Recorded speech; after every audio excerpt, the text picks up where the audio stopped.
Hello friends, ఈ video కనుక నచ్చితే ఖచ్చితంగా ఒక లైక్ ఇవ్వడం అస్సలు మర్చిపోవద్దు. ఎపిసోడ్లోకి వెళ్తే వివేక్ని చేసుకోబోయే అమ్మాయి వస్తుందన్నమాట వాళ్ళ పేరెంట్స్తోని. ఇక అరవింద వాళ్ళ ఇంటికి కారులో నుంచి దిగుతారనమాట.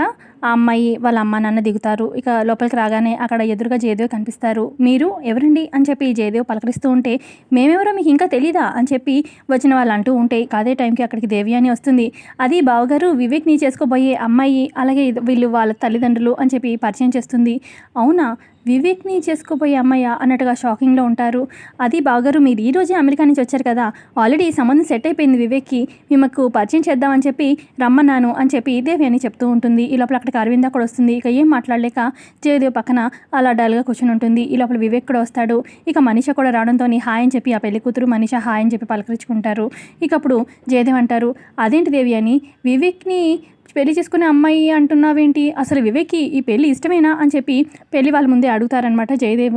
అప్పుడు ఇక దేవి అని అంటుంది, అదేం బావగారు అలా అంటారు, మీకు తెలుసు కదా నేను ఏ మాట చెప్పినా కూడా వివేక్కి అది ఫైనల్ అని.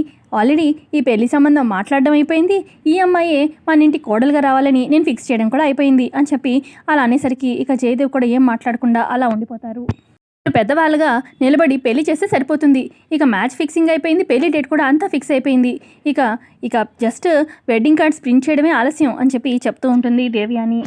జయదేవ్ అంటారు, పెళ్లి డేట్ ఫిక్స్ అయింది అంటున్నావు, మరి ఎంగేజ్మెంట్ అనగానే అంటే వారం రోజుల్లోనే పెళ్ళి ఉంది, ఇంకా ఎంగేజ్మెంట్ ఇదంతా ఎందుకు అని ఇక డైరెక్ట్గా పెళ్ళి పెట్టుకుందాం అనుకుంటున్నాను. ఇక వన్స్ వీళ్ళు పెళ్ళి అయిపోతే నా భుజాల మీద భారం దిగిపోతుంది కదా, అందుకే ఇదంతా చేస్తున్నాను. తర్వాత మంచి ముహూర్తాలు లేవంట బావగారు, ఒక నిమిషం ఇప్పుడే వస్తాను అని చెప్పి లోపలికి వెళ్తుంది దేవి అని ఏదో తీసుకురావడానికి. లోపలికి వెళ్ళి దేవయాని ఇక పెళ్లి కొడుకి పెళ్లి కూతురికి బట్టలు చెరో ప్లేట్లు తీసుకొచ్చి, ఇవే నిశ్చయితాంబాలు అనుకోండి, ఇక బావగారు మీరు వాళ్ళకి బట్టలు పెట్టండి, వాళ్ళు మీకు ఇలా ఇచ్చిపుచ్చుకుంటే ఇక ఇక ఎంగేజ్మెంట్ అయిపోయినట్టే కదా అని చెప్పి అనగానే అమ్మాయి తరపు వాళ్ళని ఎంచుంటారనమాట. ఇటు జయదేవ్ అరవింద కూడా ఇక ఇచ్చిపుచ్చి కొంటారనమాట. ఇక ఎంగేజ్మెంట్ అయిపోయింది అని చెప్పి దేవి అని చెప్తూ ఉంటుంది. ఇక పెళ్లి కూతురు సైడ్ వాళ్ళు అమ్మ నాన్న అంటూ ఉంటారు, ఇక మా అమ్మాయిని ఎప్పుడెప్పుడు మీ ఇంటికి కోడలుగా పంపించాలని మేమైతే ఆరాటపడుతున్నాం, ఇక మేము పెళ్లి పనులు వెంటనే స్టార్ట్ చేస్తాము అని చెప్పి చెప్తూ ఉంటారు. అండి ఇక మేము వెళ్ళొస్తాము అని చెప్పి పెళ్లి వాళ్ళు వెళ్ళిపోతారు. ఇక దేవి అని మనీష కూడా బయట దాకా వచ్చి సాగనంపుతారు. ఇక వాళ్ళు వెళ్ళిపోతారు. ఇక దేవి అని మనీష లోపలికి రాగానే ఇక జయదేవ్ కోపంగా, దేవి అని నువ్వు చేసింది నాకేం నచ్చలేదు అనగానే అప్పుడు దేవి అని, సారీ బావగారు టైం లేకపోయేసరికి ఈ బట్టలు తీసుకున్నాను అనగానే, నేను మాట్లాడేది ఈ బట్టల గురించి కాదు, నువ్వు చేసిన పని గురించి అని చెప్పి జయదేవ్ అంటారు. తర్వాత జయదేవ్ వీళ్ళు అంటారు, నీకు తెలుసు వివేక్ ప్రేమించాడు ఆ అమ్మాయినని, జానుని ఇష్టపడుతున్నాడు, తనతోనే జీవితం పంచుకోవాలని. ఇంత తెలిసి నువ్వు వేరే అమ్మాయినిచ్చి పెళ్లి చేస్తే ఆ పెళ్లి నిలబడుతుందా, ఇష్టంతో వాళ్ళు కాపురం చేయగలుగుతారా, అసలు అది పెళ్ళి అనిపించుకుంటుందా అన్నట్టుగా జయదేవ్ అంటూ ఉంటారు. అసలు పెళ్ళి అంటే 100 ఏళ్ల పంటలాగా ఉండాలి, ఇదా పెళ్ళి అన్నట్టుగా జయదేవ్ అంటూ ఉంటే అప్పుడు దేవి అని, మీరు ప్రపంచంలోనే ఉత్తమైన కోడలు లక్ష్మిని తీసుకొచ్చి మిత్రకిచ్చి పెళ్లి చేశారు కదా, వాళ్ళ పెళ్ళి నిలబడిందా, ఎలా ఉంది?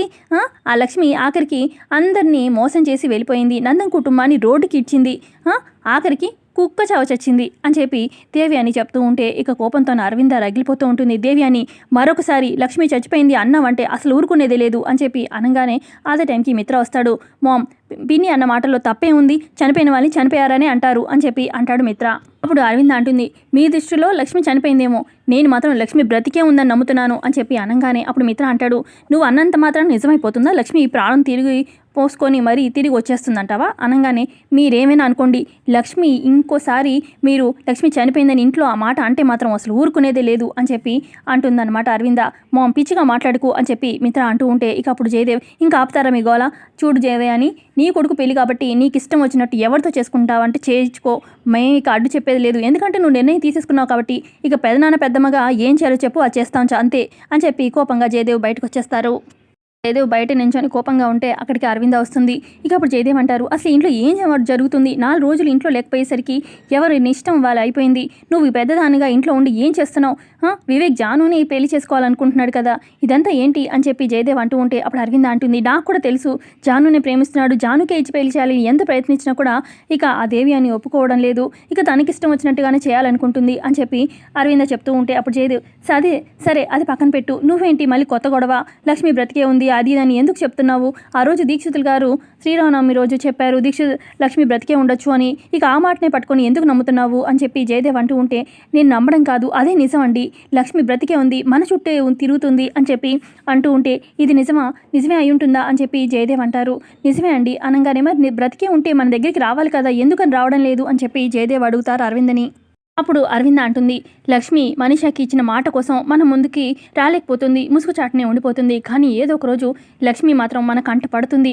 కానీ ఈలోపు లక్ష్మికి మిత్రకి పెళ్లి కాకుండా మనం చూసుకోవాలి. వాళ్ళిద్దరి మధ్య భార్యాభర్తల సంబంధం కొనసాగకుండా అంటే స్టార్ట్ అవ్వకుండా మనం చూసుకోవాలి. ఈలోపే మనం లక్ష్మిని కనిపెట్టాలి అని చెప్పి చెప్తూ ఉంటే అప్పుడు జయదేవ్, నువ్వు చెప్పేది నిజమైతే ఎంత బాగుండు, ఖచ్చితంగా లక్ష్మిని కనిపెడదాం మనం అన్నట్టుగా, దేవుడా లక్ష్మిని మాకు కంటపడేలా చేయి స్వామి అని చెప్పి జయదేవ్ కూడా దండం పెట్టుకుంటూ ఉంటారు. మరో పక్క జాను, వివేక్ లక్ష్మిని కలుస్తారనమాట. ఇక లక్ష్మి అడుగుతుంది, మీరు చెప్పేది నిజమా? అసలు లక్కీ మిత్రగారి కూతురా? అసలు అది ఎలా పాసిబుల్? నేనంటే కనలేదు లక్కీని, మరి మిత్రగారు ఇంకొక అమ్మాయిని అంటే మనీషాని పెళ్లి చేసుకోలేదు, మరి ఎలా లక్కీ మిత్రగారికి కూతురు? నేను వెళ్ళాక ఇంకెవరినైనా పెళ్లి చేసుకున్నారా అని చెప్పి అడుగుతుందన్నమాట లక్ష్మి.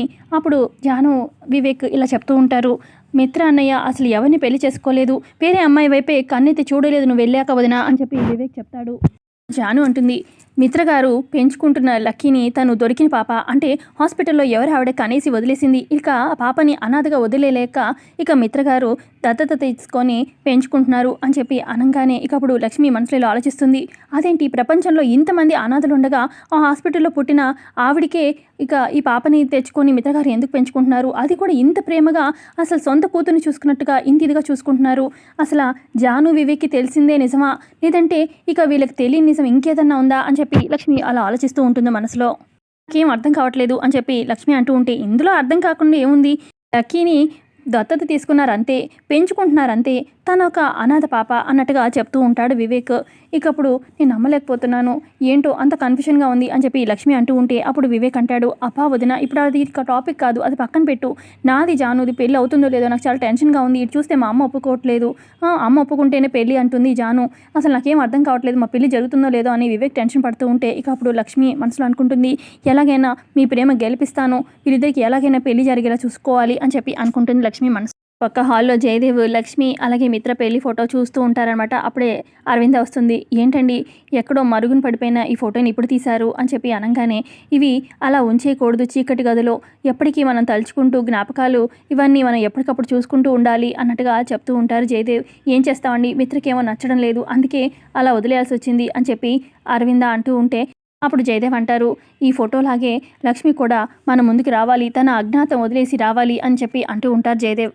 ఎప్పుడు జరుగుతుందో ఏమో చూడాలి అని చెప్పి అంటూ ఉంటే ఇలా అక్కడికి భాస్కర్ వస్తారు. ఏం భాస్కర్ ఇలా వచ్చావు అని చెప్పి అరవింద్ అంటూ ఉంటే, జయదేవ్ గారు అమెరికా నుంచి వచ్చారు కదా, పలకరిద్దామని వచ్చాను అని చెప్పి అనగానే అప్పుడు జయదేవ్, అవును లక్కీ వాళ్ళ అమ్మగారి గురించి ఏమైనా తెలిసిందా అనగానే, వైజాగ్ వచ్చిన కొత్తలో ఒకసారి చూశాను, ఎంత వెతికిద్దామన్నా కూడా నా పాత ఫోన్లో అందులో ఉండేవి ఆ అమ్మాయి ఫొటోస్, ఇక నా ఫోన్ పోయింది, ఆ ఫొటోస్ కూడా పోయాయి, ఎలాగైనా వెతికించాలి అని చెప్పి అంటూ ఉంటే, దొరికితే బాగుంటుంది అని చెప్పి జయదేవ్ అంటూ ఉంటే అప్పుడు అరవింద్ అంటుంది, అవసరం లేదు ఈ వెతుకులాట, ఇవన్నీ ఏం అవసరం లేదు, లక్కీ మనందరికీ చాలా దగ్గరైపోయింది, మన మిత్రకైతే ప్రాణం అయిపోయింది, ఈ టైంలో ఆ అమ్మాయి వదిలేసిన అమ్మాయి ఇప్పుడు తిరిగి వచ్చిందనుకో, నా పాపని నాకు ఇవ్వండి అంటే ఇక మనం చేసేది కూడా ఏం లేదు, ఇవన్నీ ఎందుకు, జరిగేది ఎలా జరగనుంటే అలా జరుగుతుంది అని చెప్పి అరవింద అంటూ ఉంటుంది.